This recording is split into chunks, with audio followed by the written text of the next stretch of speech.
Empire.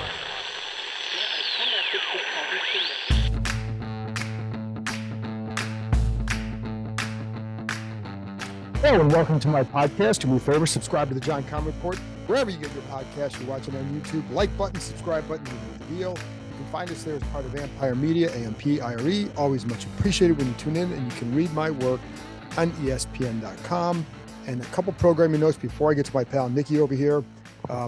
Tuesday morning, film review, a lot about Sam Howell, because that's what this season has become about. And then Tuesday night, the live stream with Bram Weinstein, the voice of the Commanders, and I, going over what this game means and more. So anyways, as you can see, if you're watching on YouTube, my pal Nicki Jhabvala from the Washington Post is here to talk about a Commanders win, 2017 over the Patriots. And Sam, I mean, the number one topic out of this game is Sam Howell. Yes. The number one topic out of the remaining 8 games will be Sam Howell. Yeah, and listen, I think he looked good outside of that one really bad play. You know, I think he has shown more of the consistency that you like to see. He's got to clean up those really bad plays, of course. I like the way he's using his feet more. He's moving the pocket to avoid those sacks. The protection, for one, has been better, way better up front. He's taken more deep shots and connecting with a lot of them. He had that 33-yard touchdown to Jahan. He had those back-to-back big plays to Terry. So I thought he had some really good plays tonight. And I think some of those deep shots are a direct result of that protection being better and feeling more comfortable in the pocket. But I do want to stick with, well, obviously you talk a lot about him. And of course, the whole thing is, Ron Rivera earlier this week after the trades kind of just nudged the conversation a different way. And like, hey, I know we trade these guys, but we got a quarterback. Right. And I don't think he's wrong in saying that. And I don't think so either. I think this is the most optimism and real optimism they've had in a long time about any quarterback, and they've brought in a good number of quarterbacks over the years. So, I think there is plenty of reason for optimism. Does he look like Pat Mahomes out there? No, but how many young quarterbacks do? Yeah. So I think he's shown a lot of reason to be excited about. There's things that he needs to clean up. I think that's to be expected. He's young.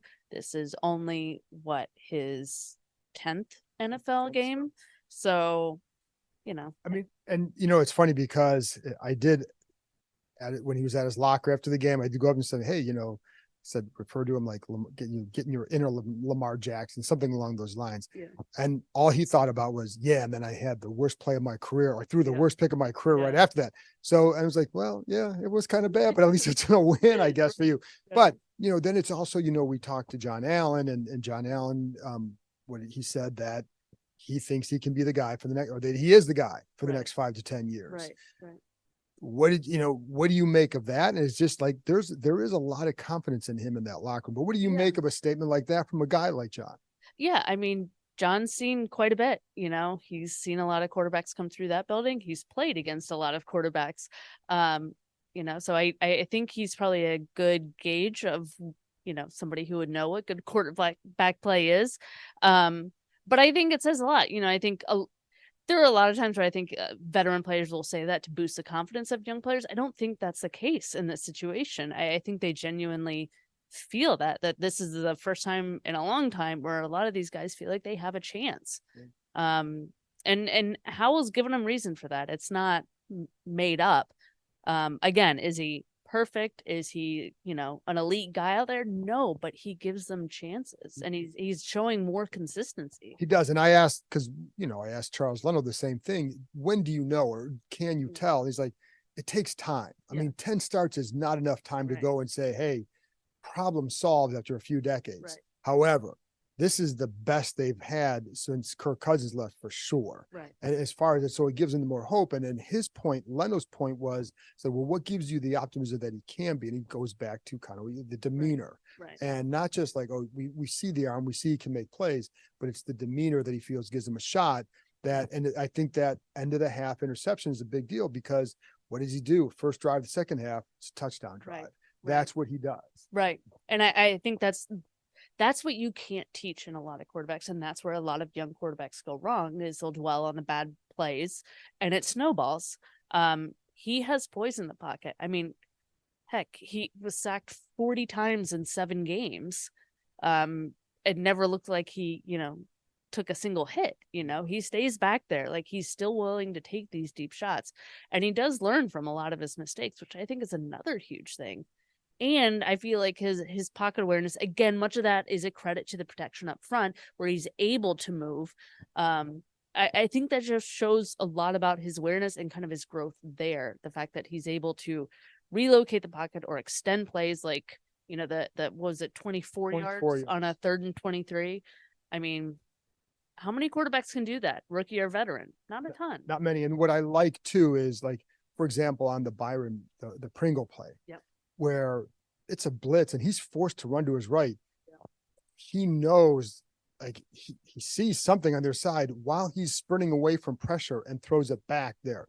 So to me, it's like, it's the eyes up, keeping the eyes downfield, because there are a few plays today that he made to one to Jahan as well, where because your eyes are downfield, you're able to make that play. We saw it last week against the Eagles too. So I think, and he's climbing the pocket. They are giving the protection, but it's a combination of things, but you can tell that I think he feels really good behind this group.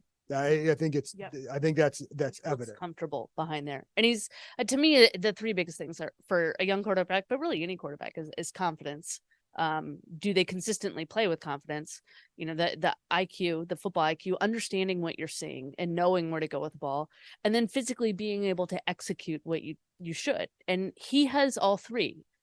He's still getting better at all 3, which I think is another good sign, but he has those pieces, and you don't find those in every quarterback. And the key here is facing the Belichick defense, because, before the game, the topic, the conversation during the week was, how are you going to do against that kind of pressure? Not just the pressure that they're playing, but the looks that they give you, because Belichick against young quarterbacks, always very good. And I felt like the line handled it, but I felt like he handled it. It didn't look like, it looked like there are sometimes where maybe you're not getting your first read, of course, but he wasn't flustered by it. Right. And I think that again is another reason why you can sit here and say, like, this kid's got a shot. He's got a shot. No. Could it, again, I don't want to be the pessimist, but you've seen like a lot of quarterbacks come through, and I don't want to, come off as like we're anointing Sam Howell. I think he has shown a lot of good things. He's impressed a lot of people. He's impressed me a ton. But that's hard to do. It is, I have standards, John. But I think that consistency for his growth, which comes up every single day with him, I think that is ultimately the key. Can he continue to build on these steps? I'll just say, I'm going to go on a limb here and say, I think people feel more confident than what they saw in Carson Wentz last year, or the 1 quarter or 2 quarters that Ryan Fitzpatrick played. 16 plays. Yeah. I mean, so he has given the best quarterback play since then. But again, it's because of all those factors. And it is funny because when you watch him get hit, and he'll tell you, like, the next day he doesn't feel bad. He walks out of here like he went skipping through a field of roses or something. It's amazing. It's hard to sustain that, but product of youth. It's nice to be 20. How old is he? 22, 23? Sheesh, I'm getting old, kind of. That could be my grandkid. Well, not quite, but it is, you can't sustain like that. However, you can sustain with what the last couple of weeks, you can sustain that as far as like being durable and all that, because, and it's amazing. The change in the offensive line going to Tyler Larson has made a big difference. And the protection calls, there was an issue clearly in hindsight, and but you know what I mean? Like, and that, are you surprised at the difference those little moves have made? Yeah, I'm surprised at how stark of a difference it is. I thought there would be some improvement. I mean, Tyler Larson has been good for them in the past. He's a good player. I think the issue with him has been health, honestly. So if he can stay healthy, I think they get a real chance here. But I am surprised at how big of a difference it has been over these last 2 games. It's like watching a different team out there. He has time to throw. He's showing that confidence, like you said, to step up in the pocket. It's certainly not what they expected, I guess, when they signed Nick Gates, and I don't want to put this totally all on him, but he had a rough stretch there. So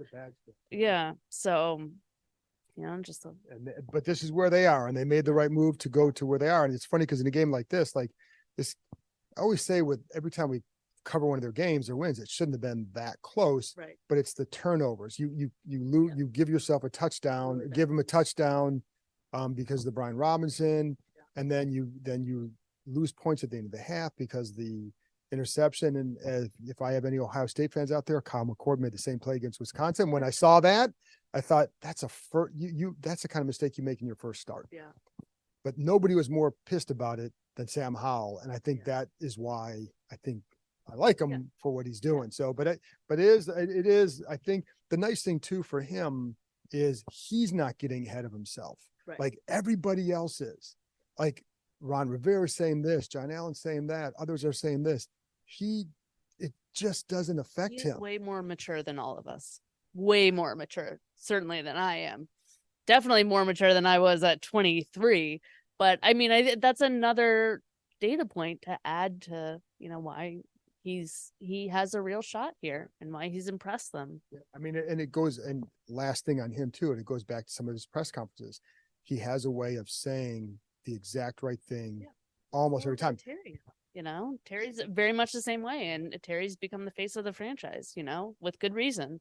So those are the types of players you want to keep around. So do you look at, how do you then, what else you take from this win? Is this one where you say that it's a start of something, or is like, I don't want to say the start of anything, because it's always been about consistency with this team. They have these, these wins, these good moments, good games, whatever, but, then they'll falter the next week, or, completely come unraveled the next week or whatever.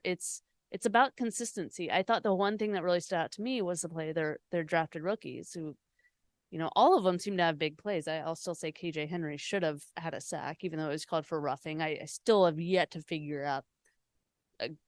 I even talked to the official for their pool report, and I still don't know why it was called for roughing. I don't know what they're supposed to do on those plays. That to me is a classic football play. Yes. That is exactly what you would want a guy to do. And it's like, there's no part of that should ever be a penalty. I don't know apparently Dean Blandino said that it's like kind of by the rule. He did not like the rule, that aspect of it. Full body weight, which I get, but I don't understand how you're supposed to adjust as a defender in those situations, especially if you're on the weak side and you have the quarterback has his back turned to you a little bit. Like, what are you supposed to do? You can't just suddenly roll them, these are not small guys back there. This episode is brought to you by State Farm. What do your music playlists and podcast feeds have in common? They're a reflection of you. And that's how the State Farm Personal Price Plan works, too.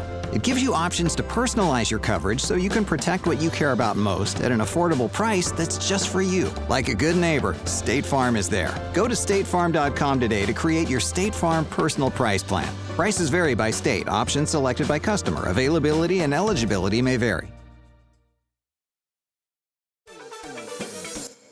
In sports, the scoreboard doesn't tell the full story, but Netflix does. Stories about dads who happen to be world-class quarterbacks, and a battle for the heart, soul, and direction of the multi-billion-dollar business of F1. Whether you're a diehard fan or you're brand new, Netflix has the stories for every type of fan. You can watch these incredible sports stories like Quarterback, F1 Drive to Survive, Untold, and many more now on Netflix.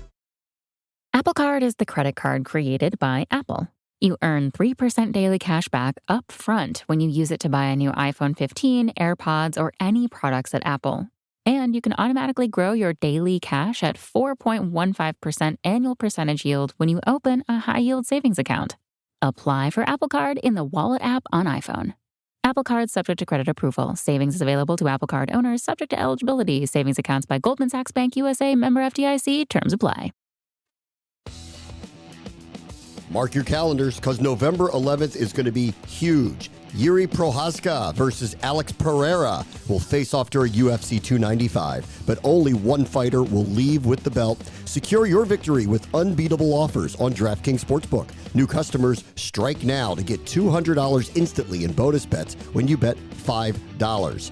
Get in on the UFC 295 action with DraftKings Sportsbook, the official sports betting partner of UFC. Download the app now and use code KEIM, K-E-I-M. New customers get $200 instantly in bonus bets when you bet $5. That's code KEIM. Only on DraftKings Sportsbook. The crown is yours. Gambling problem? Call 1-800-GAMBLER or visit www.1800gambler.net. In New York, call 877-8-HOPE-NY or text HOPE-NY. In Connecticut, help is available for problem gambling. Call 888-789-7777 or visit ccpg.org. Please play responsibly. On behalf of Boot Hill Casino and Resort, 21 plus age varies by jurisdiction, void in Ontario. Bonus bets expire 168 hours after issuance. See sportsbook.draftkings.com/MMA.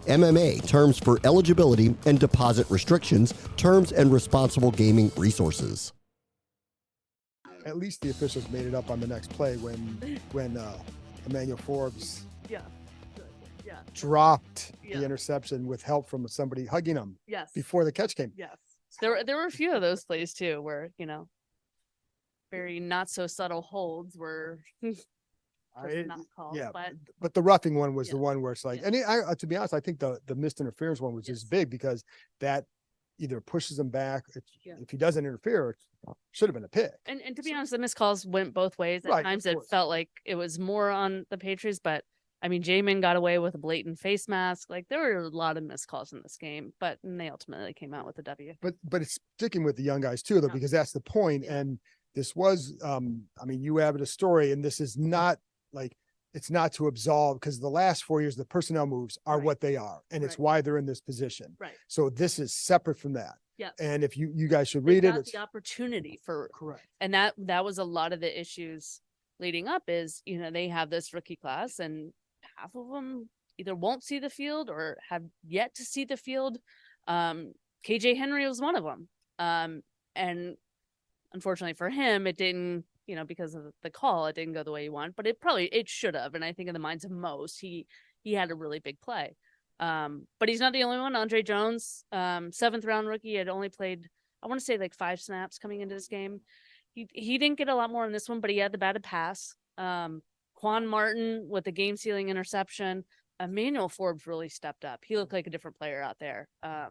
Just really sound coverage, had a couple pass breakups, had that key tackle on a 3rd down that forces 3 and out, had the near interception. So he looked like he has shown some progress. And I think, even talking about afterwards, he boiled it down to one word: confidence. And he had it. And to be clear, like this rookie class and the young guys did a good job, but there was individual plays, not like these great games. And I'm not taking anything away from it. My point in saying that it was a good showing by them. And listen, when they beat, when they beat Atlanta, they had contributions from a lot of young players too, or backups. That's how you get to this point. And so that was really good to see. But I think, Chris Rodriguez had a key special teams play. And so like you find ways to contribute.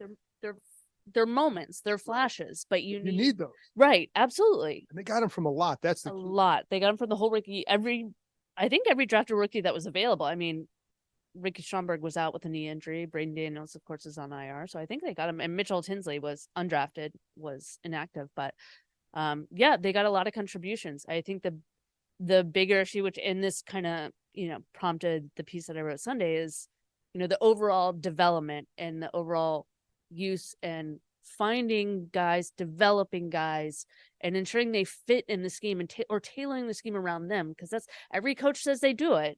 We tailor the scheme around the players, but do they really? I mean, if you can't use most of your rookie class, you bench your 1st round corner, you bench the center you signed in the offseason, then are you really tailoring it to anything? I mean, or is it just bad personnel decision? And I think, listen, when you haven't won in a long time too, it's all up for scrutiny because it is. I mean, listen, the personnel moves haven't worked as well as they needed to, especially this past offseason.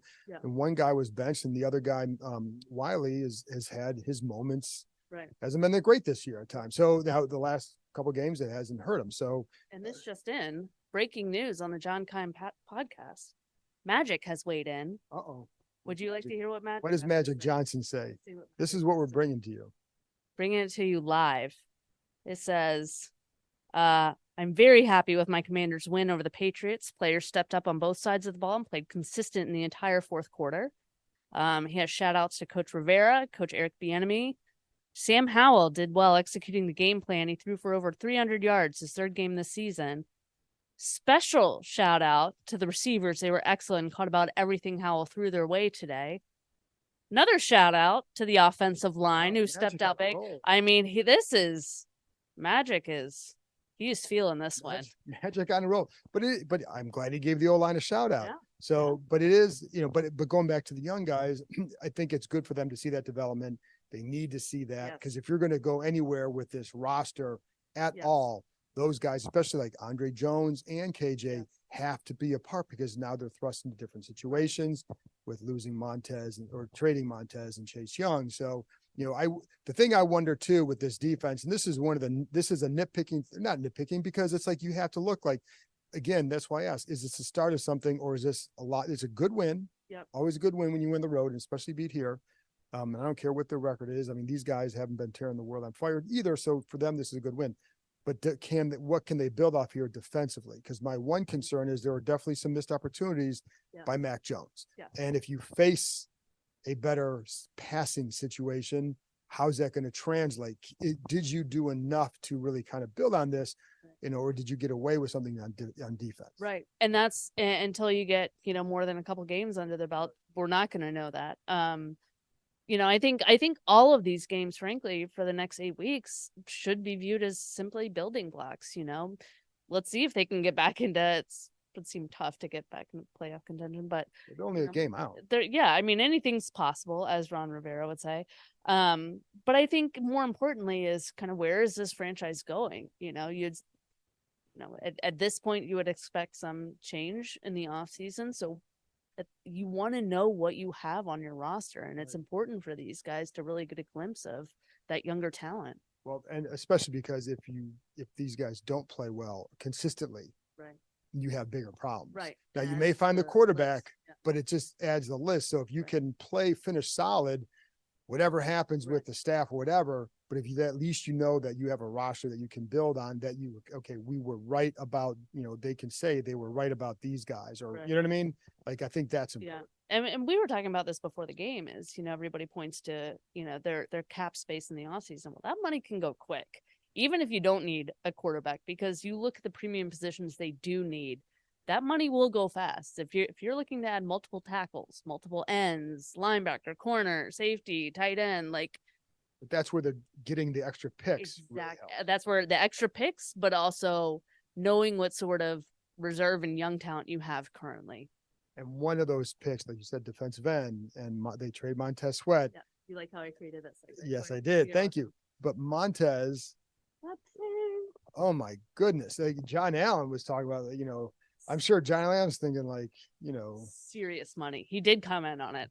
Was very impressed by the zeros on his contract. $98 million extension, 4 years. I think it's, with his current money, the rest of the season, it's $105 million total. But the $24.5 million average is the 5th highest among edge rushers. So yeah, Montez got paid. It's the guaranteed money is it's a ton. Well, it's not all total guarantees. Some of it is guaranteed for injury to start with. So it's like $62 million in practical guarantees. It's still a lot of money.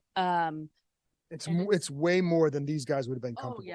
Oh yeah. Especially, they paid their 2 tackles. It's just it wasn't going to be feasible. You hate to give up good talent like that, but it wasn't feasible. So good for Montez.